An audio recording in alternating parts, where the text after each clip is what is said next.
So now you can play as anti-vaxxers to help players render humans extinct. That's first of all, that's what the game is. And secondly, now they've added anti-vaxxers as a way to kill off large portions of humanity. I wouldn't have known about this game. Well, I actually knew about it because I had some people tell me about it, but this game didn't come up in any other search engine results. It specifically came up as an option that Google is promoting and no other search engine is promoting. And if you type in anti-vaxxer all the way, you get On the Magic School Bus, Plague Inc., and Face Backlash. Okay? So basically what I'm ultimately saying to you is these search engine results on Google are extremely biased. And people use Google and they think that it's not.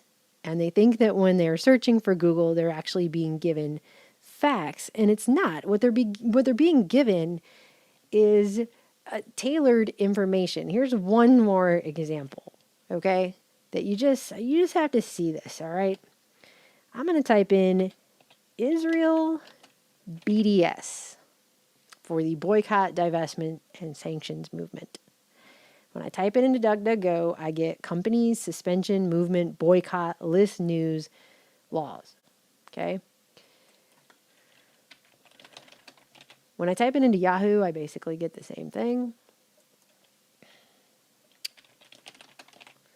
When you type it into Bing, you get movement, law, ban, list, bill, blacklist, and objective. Okay.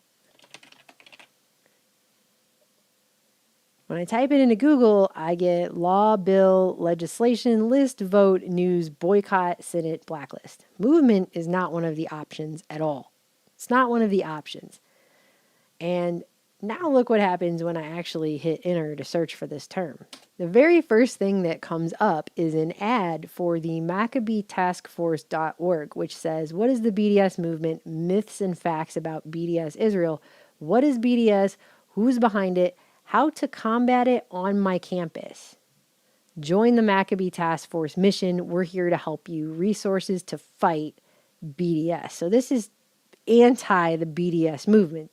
It's very decidedly taking a position on the BDS movement here for Google.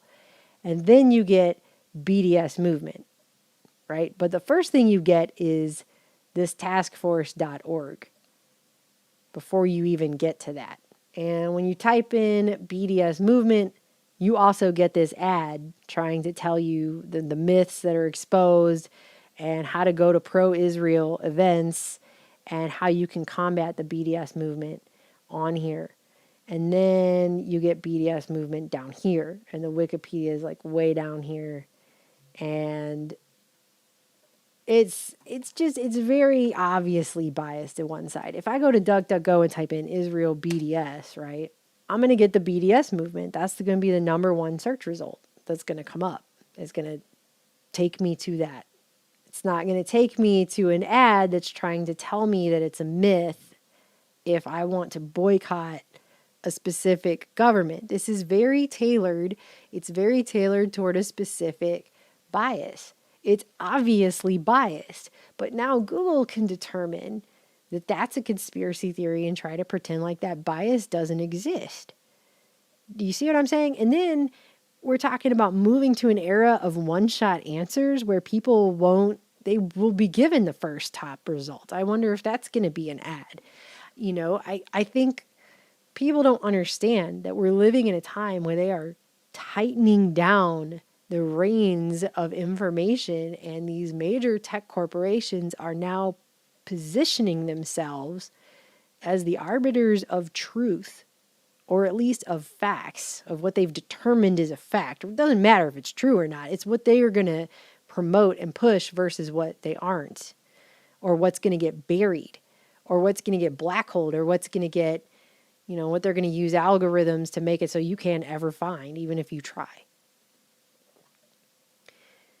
This guy did a TED Talk on the moral bias behind your search results. Inevitably, one student will raise his hand and say, with Google, I'm certain to always get the best unbiased search result. Certain to always get the best unbiased search result. As a man of the humanities, albeit a digital humanities man, that just makes my skin curl. So whenever you set out to Google something, start by asking yourself this: am I looking for an isolated fact? What is the capital of France? What are the building blocks of a water molecule? Great, Google away. You know, there's not a group of scientists who are this close to proving that it's actually London and H3O. You don't see a big conspiracy among those things. We agree on a global scale what the answers are to these isolated facts. But if you complicate your question just a little bit and ask something like, why is there an Israeli-Palestine conflict?